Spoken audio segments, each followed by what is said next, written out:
This week, Congress passed, and I signed into law, an essential economic package that will help grow our economy, spur businesses, and jumpstart job creation. Instead of a New Year's Day tax hike on the vast majority of Americans, 2 million Americans who've lost their jobs through no fault of their own will now know with certainty that they won't lose their emergency unemployment insurance at the end of the month. 8 million college students who'd otherwise face a tuition hike next semester will continue having access to the American Opportunity Tax Credit. 12 million families with 24 million children will benefit from extensions of the Earned Income Tax Credit and Child Tax Credit. And millions of entrepreneurs who've been waiting to invest in their businesses will receive new tax incentives to help them expand, buy new equipment, or make upgrades, freeing up money to hire new workers. This package, which is so important for our economy at this pivotal time, was the product of hard negotiations. Like any negotiations, there was give and take on both sides. But I'm heartened by our ability to come together to do what's best for middle-class families across this country and for our economy as a whole. Before Congress breaks for the holidays, I'm also hopeful we can come together on another urgent national priority, and that is the New START treaty that will reduce the world's nuclear arsenals and make America more secure. 25 years ago, the Soviet Union and the United States each had about 25,000 nuclear weapons.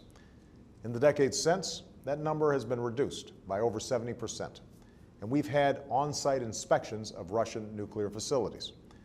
That progress would not have been possible without strategic arms control treaties. During the past year, however, our old treaty with Russia expired, and without a new one, we won't be able to verify Russia's nuclear arsenal, which would undercut President Reagan's calls to trust but verify when it comes to nuclear weapons. Without a new treaty, we'll risk turning back the progress we've made in our relationship with Russia, which is essential to enforce strong sanctions against Iran, secure vulnerable nuclear materials from terrorists, and resupply our troops in Afghanistan. And we'll risk undermining American leadership, not only on nuclear proliferation, but a host of other challenges around the world.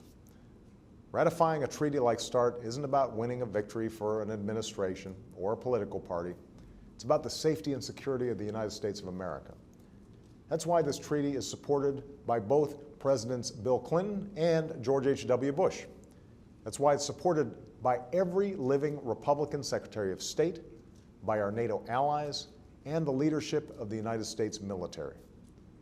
Indeed, the Vice Chairman of the Joint Chiefs of Staff, General Haas Cartwright, said this week that the military needs this treaty and they need it badly. And that's why every president since Ronald Reagan has pursued a treaty like START, and every one that has been reviewed by the Senate has passed with strong bipartisan support. We've taken the time to get this right. The START treaty has now been under review by the Senate for over 7 months. It's gone through 18 hearings. Nearly 1,000 questions have been asked and answered.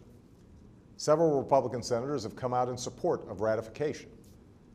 Meanwhile, further delay comes at a cost. Every minute we drag our feet is a minute that we have no inspectors on the ground at those Russian nuclear sites. It's time to get this done.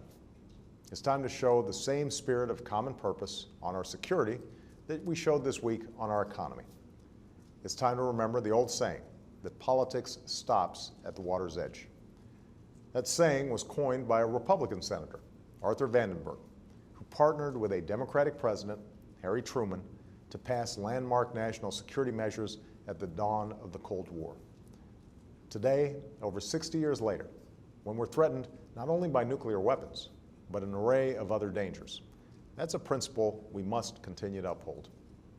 Thanks, and have a great weekend.